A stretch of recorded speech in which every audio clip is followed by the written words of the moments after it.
Growth engine की ओर अग्रसर Madhya Pradesh. Regional industry conclave का किया शुभारंभ। मध्य प्रदेश में 82 इकाइयां करेंगी निवेश। निवेशकों को दिया लेटर ऑफ इंटेंट।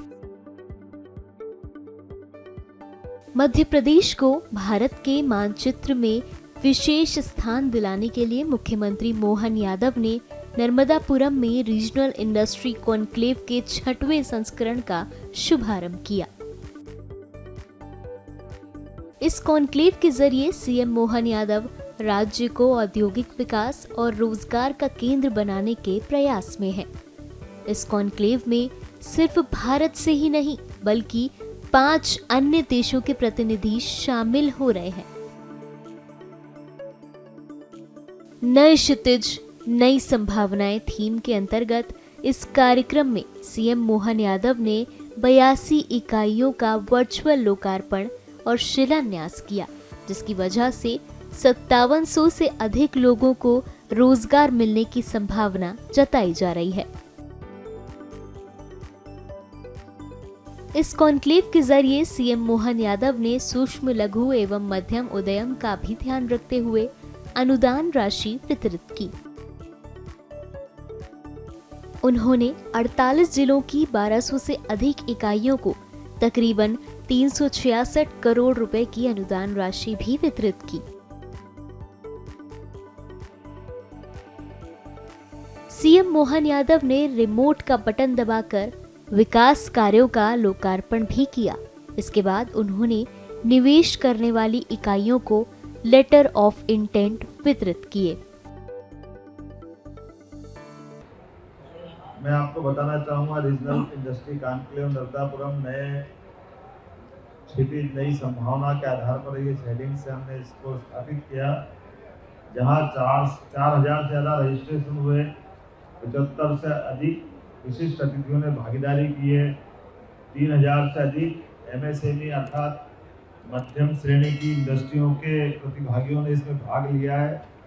अधिकांश नवकरणीय ऊर्जा, वनोपज, कृषि, खाद्य प्रसंस्करण, पर्यटन क्षेत्र के उद्योगपति इत्यादि सभी निवेशकों ने इसमें प्रतिभागी बनकर के हिस्सा लिया है। 15 से अधिक उद्योगपतियों और उद्योग संगठनों के साथ 1-to-1 की गई है, जिसमें देश के बड़े इन्वेस्टमेंट करने वाले जैसे वर्धमान ग्रुप के मालिक लुधियाना से हमारे बीच पधारे हैं। आपकी सबकी जानकारी में वर्धमान ग्रुप का ऑलरेडी बहुत बड़ा इन्वेस्टमेंट मध्य प्रदेश में है। लगभग 15,000 करोड़ से ज़्यादा का इन्वेस्टमेंट उनका अकेले मध्य प्रदेश के अंदर है।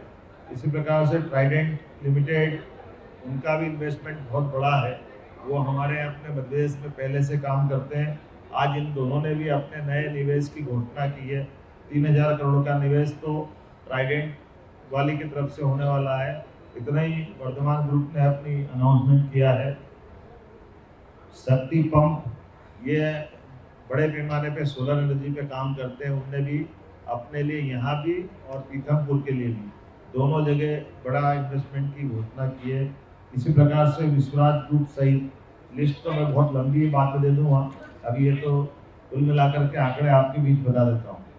हमने तीसरा सत्र सेक्टोरियल निर्यात कैसे शुरू करें, सूक्ष्म लघु मध्यम उद्योग पर केंद्रित आधारित सेक्टोरियल, बांस टीकूट पर इस पे भी अलग से हमारे सत्र हुए। पर्यटन और उसके क्षेत्र को कैसे डेवलप करें, इस पे भी सत्र हुए। नवकरणीय ऊर्जा के लिए एक राउंड टेबल आयोजित की गई थी।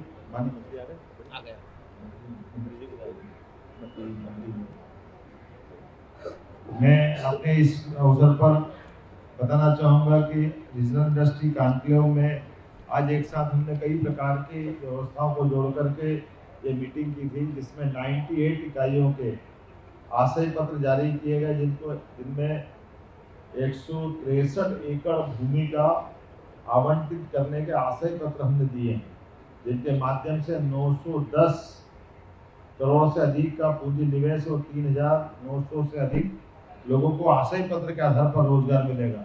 ये अलग अलग चरण में इनाम फिर आपको लास्ट में बताऊंगा। जैसा कि हमने हर इंडस्ट्री कॉन्क्लेव में ये योजना बनाई है कि इस आधार पर हर महीने हमारी अपनी अलग अलग होने वाली इंडस्ट्री की भूमि पूजन या लोकार्पण हमारे यहाँ एक साथ सभी दूर के कराएं।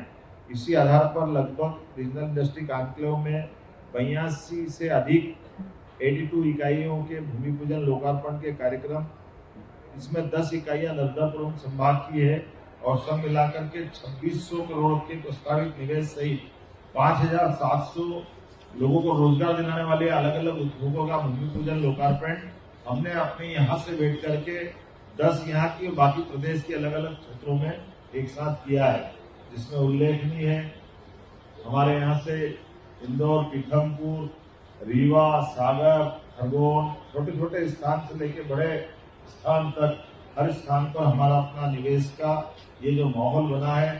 सागर, ग्वालियर, जबलपुर, कुल मिलाकर के सभी तरफ इसका अनुकूल माहौल रहा है। मुझे इस बात की प्रसन्नता है कि नवकरणीय ऊर्जा के इस विनिर्माण क्षेत्र में 22 इकाइयों का आज यहाँ भूमि पूजन हुआ है। जो मुहासा बावई हमारा नया एक नवकरणीय ऊर्जा का नया इंडस्ट्री एरिया डेवलप हुआ है, जिसमें 530 एकड़ भूमि आवंटित की गई है। इन इकाइयों पे 18,000 करोड़ से अधिक का निवेश किया जाएगा, जिसमें 24,000 से अधिक लोगों को रोजगार यहाँ मुहासा बावई में दिया जाएगा। प्रदेश के 48 जिलों की 101,200 से अधिक एमएसएमई इकाइयों को, जो हमने कहा कि डीबीटी जिनका अपना बेनिफिट उनके खातों में ट्रांसफर हो, ऐसे 368 करोड़ के अनुदान हमने सिंगल क्लिक से उनके अपने खातों में भेजे हैं। यहाँ औद्योगिक माना अधोसंरचना के विकास कार्यों का लोकार्पण बुधनी के लिए यही किया है। मध्य प्रदेश पर्यटन विकास निगम और फिक्की के बीच में एक एमओयू हुआ है। कुल मिलाकर के जिस प्रकार का हमने पूरा प्लान बनाया था, ये डिटेल लिस्ट आपको मिल जाएगी सूची के साथ, जिसमें अलग अलग प्रकार की हमारी स्वनाम धन्य बड़ी बड़ी इंडस्ट्रियों के मालिकों ने अपने स्तर पर मध्य प्रदेश के अंदर निवेश करने का निर्णय किया है। मुझे इस बात की प्रसन्नता है कि बड़े पैमाने पर नए निवेशक भी मिले हैं और नए निवेशक में अधिकांश हमारे अपने मध्य प्रदेश से भी संबंध रखने वाले हैं। एक तरफ अंतर्राष्ट्रीय स्तर पे आकर काम करने वाले भी हैं, जो इंग्लैंड से आकर, जब मैं पिछली ट्रिप में गया था, हमारी उस ट्रिप में उनसे मुलाकात नहीं हुई थी, तो उस आधार पे भी उन्होंने इस बात को रिपोर्ट किया कि मुझे जानकारी मिली तो इन्वेस्ट करने मैं 500 करोड़ का प्रोजेक्ट लेकर के यहाँ आया हूँ।